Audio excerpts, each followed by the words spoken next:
Assalamualaikum warahmatullahi wabarakatuh. Shalom, Om Swastiastu, Namo Buddhaya, dan salam sejahtera untuk kita semua. Perkenalkan, nama saya Atsila Syaira Asyarifah dari SMA Negeri 1 Cikarang Timur. Topik bertutur saya hari ini adalah literasi diri, menguasai kecemasan digital generasi Z.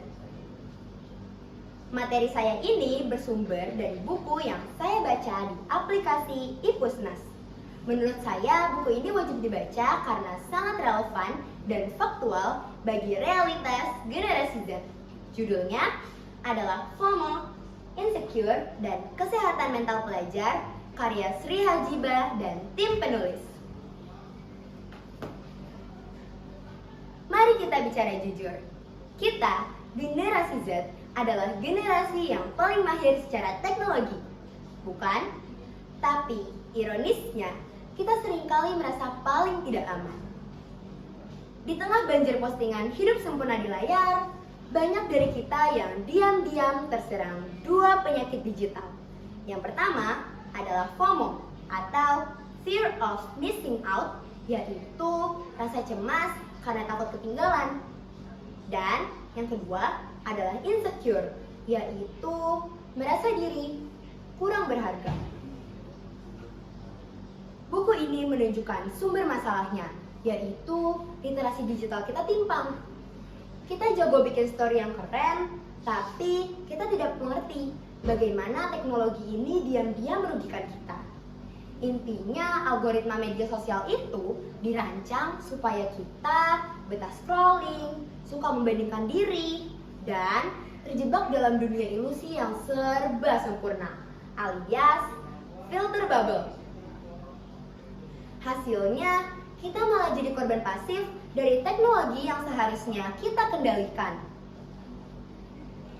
Lalu pertanyaannya, bagaimana ya cara agar kita keluar dari jerat kecemasan ini?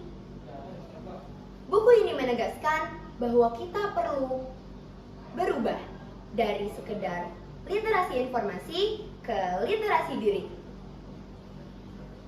yaitu kemampuan untuk sadar dan membatasi diri kita sendiri. Kita harus mengembalikan fokus dari validasi eksternal seperti jumlah likes dan followers ke kesejahteraan internal, yaitu kesehatan mental kita. Solusi yang ditawarkan buku ini sederhana namun mendasar, yaitu membentuk batasan digital dan melatih mindfulness. Ini adalah langkah mundur yang esensial.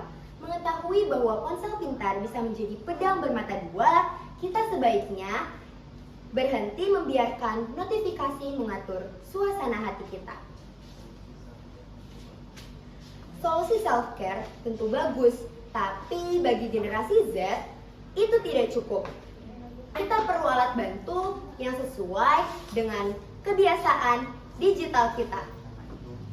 Oleh karena itu, saya mengusulkan aplikasi digital well-being dan jurnal digital sebagai teknologi tepat guna. Mengapa tepat guna? Karena teknologi tepat guna ini mengubah ponsel pintar dari penyebab masalah menjadi solusi. 1. Aplikasi digital well-being adalah pelindung digital kita. Seperti mode fokus atau pembatas waktu layar, mereka secara paksa membantu kita menerapkan batasan yang diajarkan oleh buku. Memutus siklus scrolling yang memicu FOMO. Yang kedua, jurnal digital atau mood tracker adalah alat bantu literasi emosi digital. Daripada menghabiskan waktu untuk melihat kehidupan orang lain, kita bisa menulis mood dan isi pikiran kita. Aplikasi ini dapat memberikan insight faktual kapan kita rentan merasa cemas dan membantu kita membentuk keputusan yang lebih sehat. Inilah perspektif literasi digital yang dewasa. Menggunakan gadget untuk mengkontrol diri dan bukan dikontrol oleh gadget. Kita mengubah gadget dari layar perbandingan menjadi asisten kesehatan pribadi kita. Pada akhirnya, buku yang berjudul FOMO, Insecure, dan Kesehatan Mental Pelajar ini menjadi pengingat bahwa di era digital, perang terbesar adalah melawan diri kita sendiri. Tunjukkan bahwa generasi Z adalah generasi yang dapat mengendalikan layar demi kesehatan mental kita. Terima kasih dan salam literasi.